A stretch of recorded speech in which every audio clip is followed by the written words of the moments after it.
Hey, Maria. Maria, it's so good to see you. I know. I'm just always excited when I'm like, yes, we get to do this. I love it. One of my favorite people I've never met. You're on my list of one of my favorite people I've never met. It's so wild when you feel like you know each other. Okay, so congratulations on your book, New Moves in Menopause. I really enjoyed it. Yeah, I mean, I knew I would just because of your whole essence and vibe and what I've learned about you in the time that we've known each other. And it was just like a balm for the soul. I don't know what's like, it's a big deal to write a book. So, what was the thing that you wanted to get out there? That's such a tricky question, and I could talk for it for an hour. I really just wanted women, anybody that would actually, anybody could read this book and get something out of it. But I think what's missing out of midlife right now is for women to take time to talk to themselves. And I do this in my coaching practice a lot. And I thought, how can I reach a wider audience and help them take some time in a fun way? How can I bring myself into a book? Like the essence, like what you were saying, my idea was bring what I bring from a fun perspective, because I hope that's what I bring, into a book and get people to enjoy this ride. And I wanted the book to be very tactile. As you'll see, I'm asking everyone to bring out their colored pencils and their highlighters and scissors and glue sticks. We're making a map. I'm helping you make a map of your own, what you want from a movement perspective, to how you feel with your body. And I wanted it to be fun. I wanted that childlike approach that we forgot. And I hope that's what I got through. I'm very proud of it. It took forever to write. It came, when it started, it was a very like, here's what I think you should know. And then it morphed into this, no, let's get on an adventure and I'll just be your guide on the side, but I'll cheer you on and I give you some ideas and I give you some prompts. And this is a book for someone that's ready to tune out the noise and tune into themselves. That's really what it is. Yeah. You talk, women who get to this stage, you talk about this, they don't know what they like or what makes them happy even anymore. And why do you think that is? And how do you start to get at that? First, you have to want to. That's the big one. And you have to have that spark of curiosity. I think we've lost it along the way of life. That's really what life happens. Children happen, family happens, careers happen, grief happens, change happens. All of those things where slowly but surely we prioritize other things, other people, other whatever, and we move down on that list, down and down and down, and we lose our identity because we morph into someone else's need of identity, which is good and bad, right? It's not bad to evolve or change, but I think when we look back, most people have this, I wish I could just be a little bit more what I used to be. How do we hear this all the time. I want to have my 20-year-old body. I dare to say that 20-year-old body is attached to the feeling we had in our, whatever age you want to say, rather than the physical body. And we don't make that connection of just, I want to feel that way. And for me, it's always been this not having to worry about, am I going to look silly? Am I going to look this? Look how women are being constantly judged on what they do, what they wear, what they don't wear, if they have too much makeup, not enough makeup, they cut their hair, they do the things, they color their hair, then they're every day. We're never enough. And so what if we just say, now's the time to take it all back and reinvent? And then in my book, I do a lot of that. Let's take account of what we liked from the past that maybe we lost, maybe a hobby we used to do, maybe a movement we used to do. I talk about, I played racquetball when I was in my teenage years. I loved it. Came to the States and I just stopped because it wasn't accessible. I was starting a career, like life. And then I started doing it again and I'm like, why did I stop? So that's what I want. I'm like, is there a reason we stopped? And if there's a reason, can we overcome that reason? Or can I replace what I got from that with something else? I went to surf Abu Dhabi with my nephew when he was visiting at Christmas. And it's a weird place because it's concrete, but there was a guy from the Philippines teaching us and he was showing, I said, like, how do I had surfed once. I'd had one lesson in Hawaii like 15 years before. And I got up but the whole time I was like, this is terrible. We're going to hurt ourselves. Like the stuff that was running through my head was so crazy. And he said the kids always do great and the adults are just like way into their heads and they think they're not in shape enough to do it. He said there's just so much noise that comes from us. We have just like, when we put it, so I get it why you don't go back and play racquetball or why you don't go surfing, even though you kind of dream of it. And it's like, how do you get over that hump? Because I know I talk about this as women.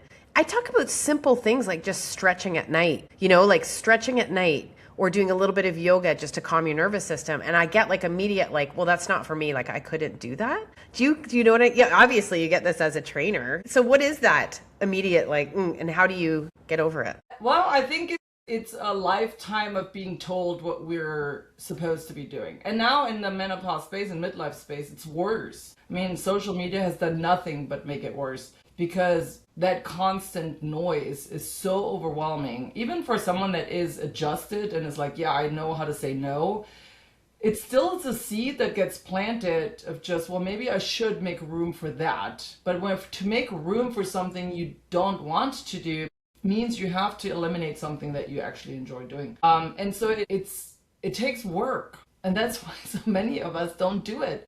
Because you have to be able to, first of all, maybe you have to limit your social media consumption. I mean, that is a number one. You have to curate that feed and start surrounding yourself with people that are already doing some of the stuff that you'd want to do. So that community aspect, I do believe, and I started doing menopause pop-ups here in Austin. It's a new venture of mine, of just building community, where it is, what if we stop, as fun as it is to meet people all over the world on Zoom, which I love, that 4 or 5 women having a coffee and just jabbering away, there's nothing that replaces that. Yeah. There's nothing like finding another person that takes you to go play racquetball, or that takes you to that first Zumba class, or that takes you to that first something. So I dare to say that community aspect is the biggest tool you can have. And one thing that to overcome, and I've heard this in my groups, is that how hard it is as an adult woman to make new friends. It's very hard because we've lost friendships along the way for many reasons. And we don't go to clubs, we don't go, the things where you may have a long time, yeah.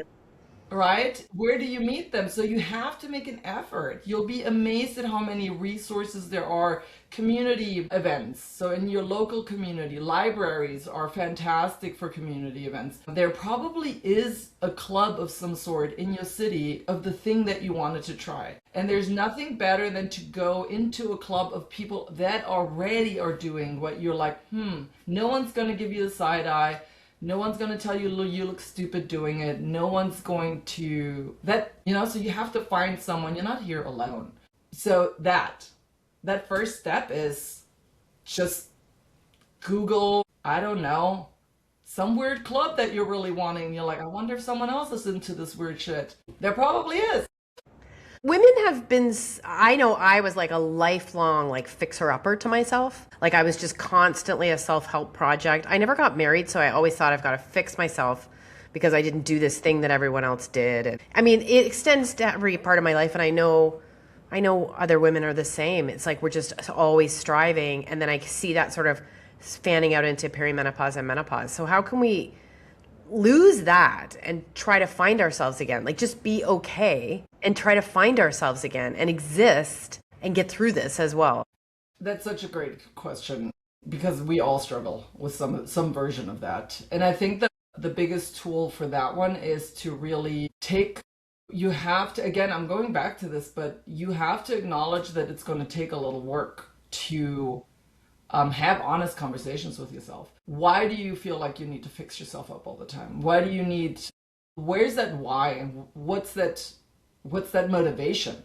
Like, what is it? And when we get to that initial motivation, I think that's where some of that healing happens. That's where it's like a trigger, right? Something happened, and it doesn't have to be a super traumatic event of some sort, but something is making you do these things or is motivating you to do these things. And how do we replace that motivator then? Because I think once you identify it and bring it into the light, and that's the thing, what lives in the closet is always dangerous. When we open the closet and we put a really bright light in there, all the critters start to just and you have to let them go. And I have this conversation all the time with body image issues. You have to be able to have a conversation with yourself, with your monster, and make friends to some extent. You don't have to like each other, but you have to acknowledge, and you have to say, I see you, but I'm no longer wanting to be like, attached to you. Yeah. You can come, and I know you're going to pop up here or there, but I'm not going to acknowledge you. I'm going to gray rock the hell out of that one.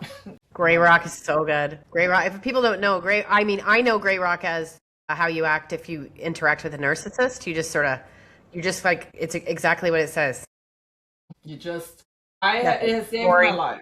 Gray rocking has really done just difficult situations, and I've had to learn a really hard way to gray rock it. And I am a very visual person, so I always see like the gray rock, you just let it slide over. You don't show any emotion, you give nothing, but then you can turn it over and it's all glitter, but you only turn that rock over when you want, for people that do that. And the body image monster is a horrible narcissist. So but you have to acknowledge them, and you have to interact with them. And that's the hard part, because I think a lot of women aren't ready to open that Pandora's box, because you don't know what's under there. And that can be very scary, because there could be something that you've worked really hard to suppress, to not acknowledge, to not work through, because you've never been ready to do that. And I just don't think that you can get into that, peaceful, joyful, while you're still being anchored down with that weight. And that's I'm not saying this is easy. I've never said any of this is easy,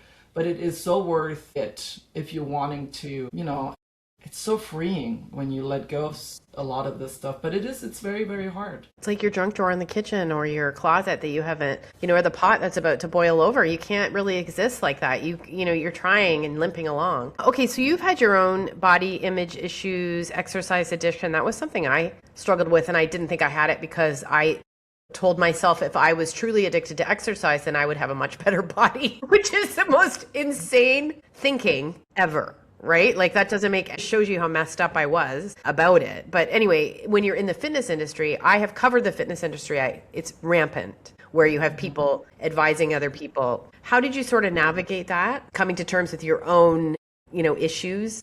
The fitness industry is awful. It is the most damaging. We're supposed to be beacons and guides, and we tend to be. A lot of people tend to be much worse and making people worse in their body image issues. For me, my turning point for me was having a child. That really was, because, my body, I had my daughter at 41, and my body, although I lost the weight, that I didn't gain a huge amount more than I needed, I was able to lose the weight, but some of the stuff didn't bounce back. Excess skin, things just didn't go all the way back. And we're sold that lie. And so for me, I've had to come to grips to saying, I never want to hear my daughter hear me say something negative about my body, because I don't want her to have these issues. So for me, it was that she was the reason why I was like, this isn't right. And I started having kinder conversations with myself. And it was a slow process. She just turned 11. And I feel like I'm in a good place now. But I will look in the mirror and be like, I don't like it, but I'm not letting it deter me or like derail me like it used to. I'm still going to do what I want to do. I'm still going to wear what I want to wear. But again, this is hard. It's hard work, but it takes it one little step at a time. So I always ask people, some of the tools I think that are really important is identify that trigger. What triggers that body image monster to come out? There's always triggers. It could be family. It could be the mirror. It could be, and once you identify those triggers, then we need to, like an onion, but then we need to unpeel it. Is it a trigger I can avoid? Because a lot of them we can. Is it a trigger I need to just have strategies around when I meet my family? I need to be able to set strong boundaries and say, I don't want to have any conversations about anybody's bodies or about my diet. I'm going to do what I want to do. Again, hard conversations. So those are big ones. And then I think a lot of times looking beyond yourself helps you see how ridiculous the conversation with yourself is. When you're looking at someone else and saying, would I say this to this person I love? And I know it sounds simple, but it isn't simple. But that repetition, the constant repetition, and then eventually it stops having those sharp teeth because you're grinding it down. You're just like, no, no, no. And sometimes you'll still have those bad ones. And one thing that I think is crucial to this conversation is that you are not ever going to not have like bad image days. It's just I don't believe it exists. I really just don't. If people say it, that's great. Good for you. I love that journey for you. To be honest, you will have really bad days and you will have really awesome days. But most of the time, I want you to be in the middle. That Valley of Neutrality, I call it. I want you to be there because that's a space where you can just be. I love it. I'm writing it down, the And Valley of Neutrality. that's it. I want that.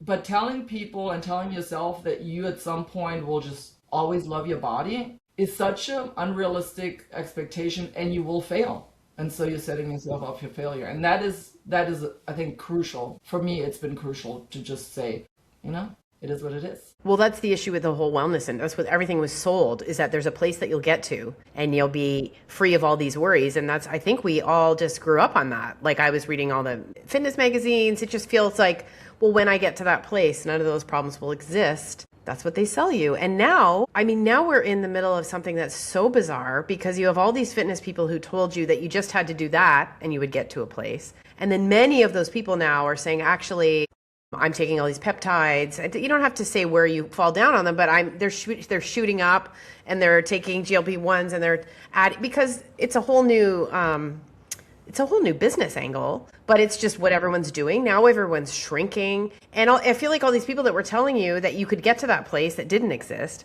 are now saying, like, now you have to do this to get to that place that doesn't exist. I don't know. How do you navigate this? By not having other people tell you where to go. Yeah. Like that is the solution. If you look for solutions externally for someone to sell you a solution, you're always wrong. Like, you're always going to be, is someone giving you a map that constantly changes, like a magic map that constantly changes. Yes. And you're like, yes. Oh my God, I thought I took the right turn. And now it just kind of, like a comic book, it goes, whoop, and now it's a new map. Yep. And you're like, oh my God, where am I? Yes, but it's someone selling you a magic map. You need to make your own map. Like, this is really, really, really crucial for you to say, I already know. Like, if we were to trust our own knowledge over other people's whatever they call themselves, expertise, I don't fall anywhere on peptides and GLP-1s and I think if people want to do what they want to do, more power to you. I have a real problem with people selling things and being dishonest when they know nothing about them. That is, to me, like, that hustling and that deceiving, that I have a problem with those people. However,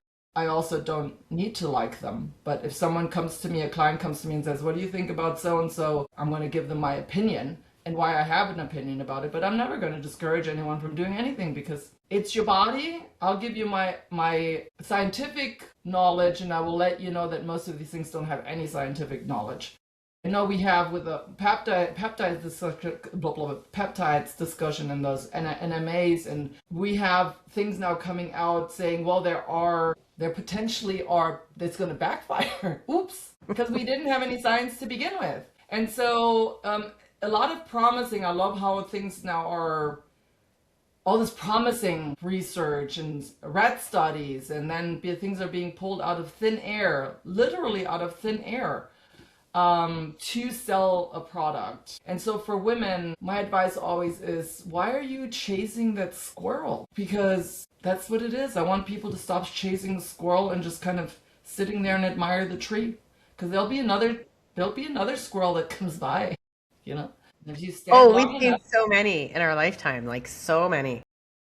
When are you gonna stop chasing them? Because you're gonna go crazy. I have my golden doodle. Well, she loves a good squirrel, but she's never gonna get that squirrel. Never, ever is she gonna catch it. Nope. And so that is the thing.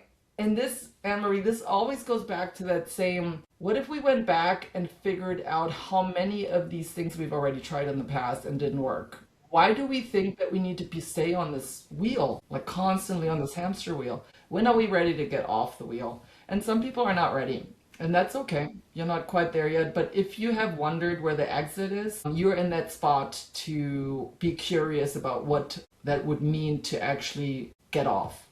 I want to hand women doors to get off and to enter a space that is quiet. Yeah, imagine a crazy hall And then, you're freaking out and everyone's freaking out and you just see some like nice people going, come on, come on. That's a good segue to the menopause conversation because, there's supporting women through menopause and then there's scaring the bejesus out of them and convincing them that they are broken. That seems to have very quickly, I think it's always happened, but I've seen it just wow.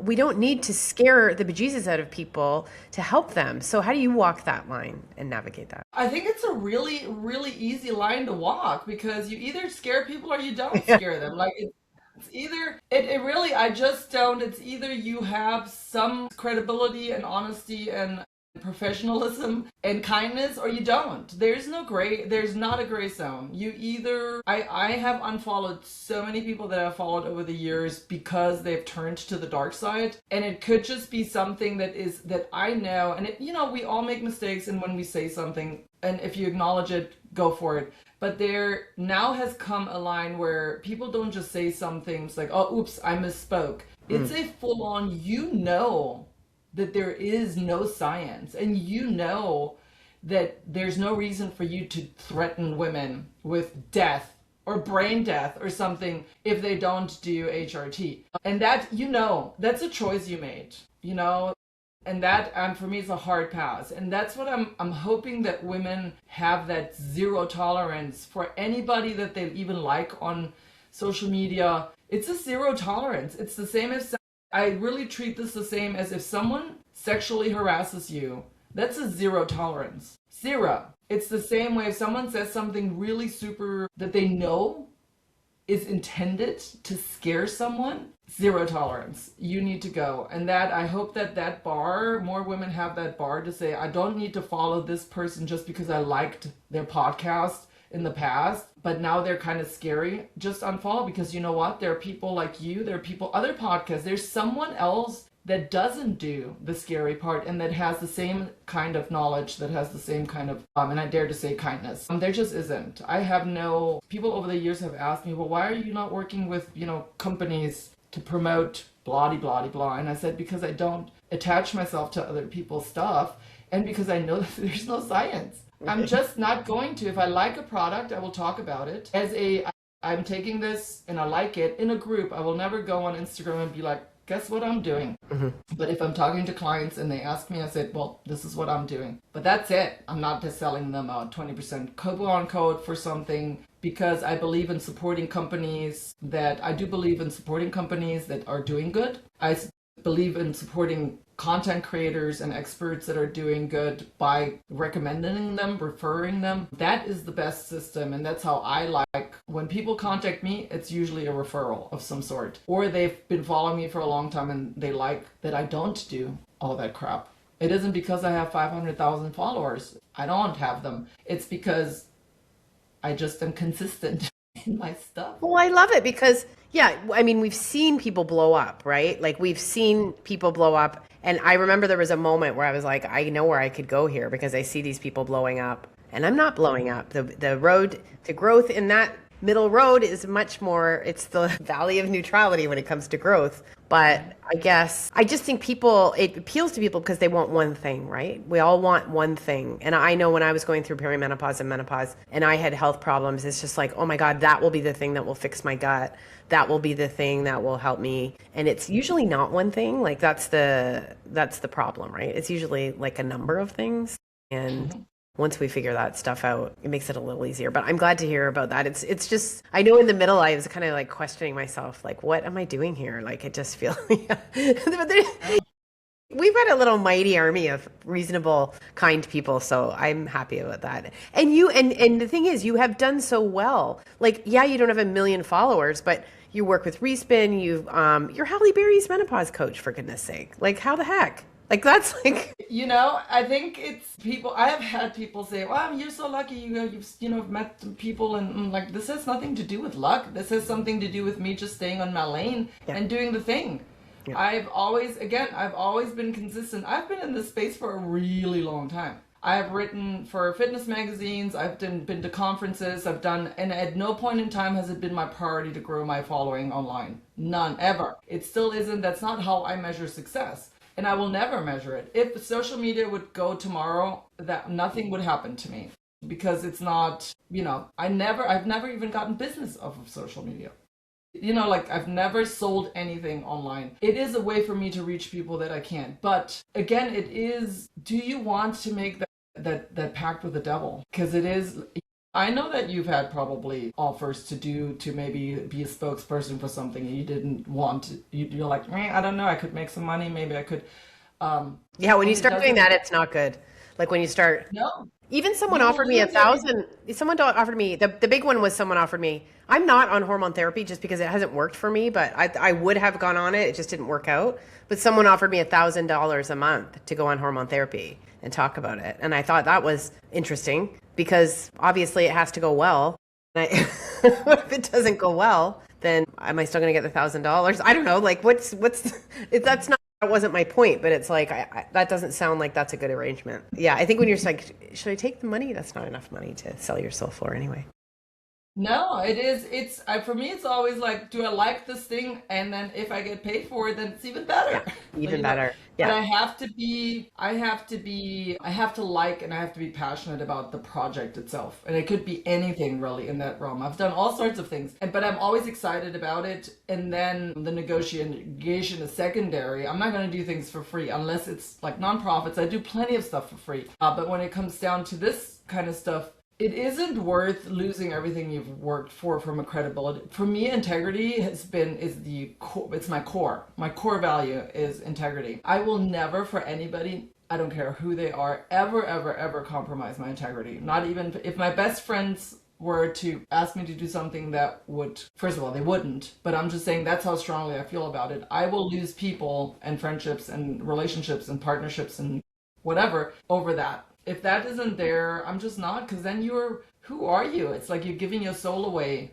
And yeah. there's not, I don't care. It would feel terrible. It would feel terrible. Okay, so back to women in perimenopause and menopause. I love how you emphasize consistency over perfection in these smaller workouts. Can you just talk to us about how that works out? Because I spent my life thinking I needed to do 90 minutes here and an hour there always. And it's been a battle for me to cut that down and realize that less is more frequent is more. Yes, well, less is more doable, which ends up being more in the long run, for sure. Basic math, if you were to quit your 90-minute workouts 3 months from now, but you're still turtling along with your 10 minutes forever, you're going to have more success. So what I have found out over, working in this industry for 20 plus years is that, especially in this stage that we are, that setting a parameter on I have to do 60 minutes means it's an all or nothing approach often, and people will choose nothing if they can't do what they had set out to do, because there's a failure aspect to not being able to do it. So when we look at success as any movement is success, then it becomes achievable, because anything we do, it could be lunging across your hall, that's success. You just did that. And then it becomes a habit. I mean, really, just you can't even imagine not going down the hall lunging, because why would you not? And so making these little, and the science is there. That's another thing, is like the science is there that supports that even 5-minute intervals several times during the day, it's that accumulation of movement that does the trick from a longevity perspective and from a mortality perspective. We know that's there. Science is there to support that. And the success, more importantly, how it changes how you identify with movement and the success that it brings. It does change when you're like, boom, I did 10 squats 6 times today. That felt good. And you can kind of check it off. I do these bingo cards at Respin where it's a gamified approach of 25 squares, and every month it's a different topic, but wanting to have something that, and women love to put it on their fridge or wherever it is. I have it behind my screen, every one, the new one. And so you look up and I always have one square that is something doable that you can do right then and there, and you can then mark it off. And there's a accomplishment that comes with it. Love it. Right? And so it's still figuring out what motivates you, but there isn't anybody that can say, I can't do 5 of this right here. And if you need to do 5 of this for the whole week and not do anything else, bravo, I'll give you a high five. If you hadn't done this last week, you just did 5 more of what you didn't do last week. And then we build upon it, but it's that, and celebrating every single tiny little step along the way. That's another big one. Just say, I did that today.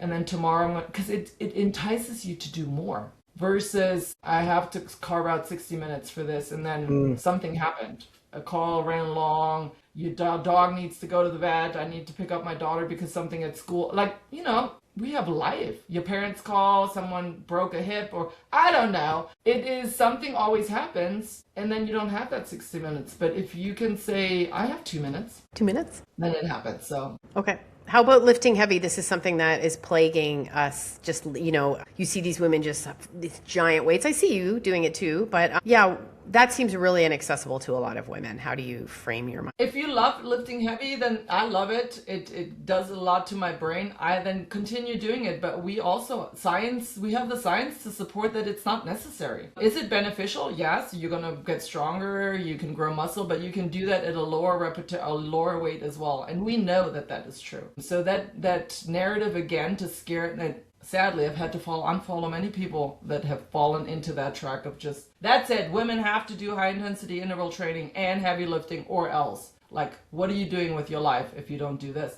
There's just no science to support that that is the only way to accomplish what you want to accomplish.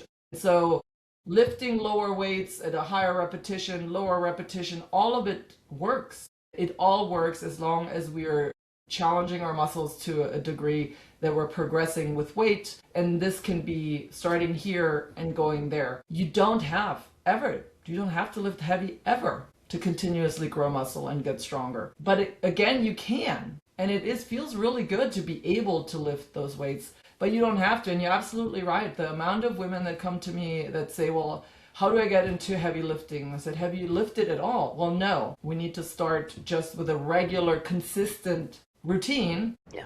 Heavy lifting is like way down the road if you haven't started. Like, it shouldn't even be on your radar if you're not consistently doing some sort of resistance training at least 3 times a week consistently, then heavy lifting shouldn't even be on your, like, it doesn't need to be on your radar at all. So forget that ever existed. Let's see how we can get you consistent in a routine. I prefer women do it every day, a lower weight, if that's what entices them.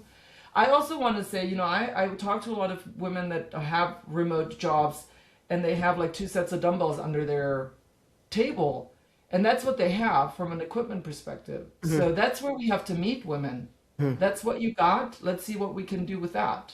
Mm-hmm. Because that is what's going to get you to do something. While you have 10 minutes in between a break, you can do a little mini workout. Like, that's how we get people to, where are you in life? Let me meet you there. Yeah, and I know you're a trainer, but it always irks me a little bit to the assumption that people have a trainer. I mean, it's really inaccessible for a lot of people, right? Like, just, that's the bar, is like, with your trainer. It's like, no. No. And you don't need to, but there's so much free content out there now, which lots of people have really great free content when it comes from an exercise perspective. But it also, you do not need to reinvent the wheel. There's so many things that you can do that are not technically complicated. And if you are unsure, then it might be worth hiring someone for an hour to just go over basic exercises, and then you don't need them for a really long time. I do that with a lot of women where I just either meet over a Zoom or I meet them in person because I can't take on more clients, but I have to say, let's meet, I'll create something for you, I'll make sure that you got the technique right because we don't want you to hurt yourself, and then you're on your own. Teach me how to do it and then move on. Yeah. And that's the best when you get to people. There's such a, I don't know, I don't want people to rely on me. I want people to be self-sufficient when it comes to working out, because I can't see people every day. And any trainer that tells you that you do need to work out with them for every workout, they don't have your best interest at heart. That just, isn't there. There's a monetary component. And again, we all need to make money, but you shouldn't have to work out with a trainer. And you don't need to. You found the hormone therapy regime that works for you. Any advice that you can give people who are trying it, thinking about it? Yes, so for me, I am on hormone therapy. I like it. I think it has helped me a little, hot flashes for sure, and I think I sleep better. It has helped me a little bit with my musculoskeletal pain. I have a lot of pain, like that was a symptom that was really big for me, and I had anxiety very early on, which I don't anymore. And I have to say, it's made a little difference. I still have pain. but it isn't there. And I had to go up and down and try it out. I don't take progesterone. So I started with progesterone. I have an IUD, so I don't need to take it for protective factor. But I started having nightmares with the progesterone. And I noticed that, and I have talked to a lot of women that say, yes, they have very vivid dreams in the beginning, but then it tends to go away for a lot of women. For me, it didn't. And so it didn't work out for me. So my guidance always is try it out if you're curious, but you don't have to stay on it. So it isn't something, and it requires a lot of tweaking. And people that are on it for years are constantly having to tweak. You know, you might have to go up, you might have to go down, and then reevaluate, is this still something that you want to use, and why are you using it? So for me, I've had specific reasons, and for me it's working, and I don't know how long I'm going to be on it. I'm not going to be on it just to be on it. I'm going to say that as well. So, but I'm also still in that perimenopause, you know, journey. So once I'm in postmenopause, I'll probably reevaluate where I'm at. But don't be scared. I think one of the big things is don't be scared to say, this doesn't work for me, or one part doesn't work for me. What can I do? With the progesterone, I asked a bunch of people, and I was just like, what is happening? And I talked to my doctor, and I talked to a trusted doctor as well. Said, this is weird. And she talked to me, well, some people are just really sensitive to progesterone, so that could be it. And I thought, okay, well, do I need to take it? And my doctor's like, no, because I have an IUD, so I stopped taking it. Being able to say, I need to find my own combination is, sorry, I need to close this door. Oh, there's another doggy there. And my Behind you, you just revealed another doggy. That was great. I saw the golden doodle.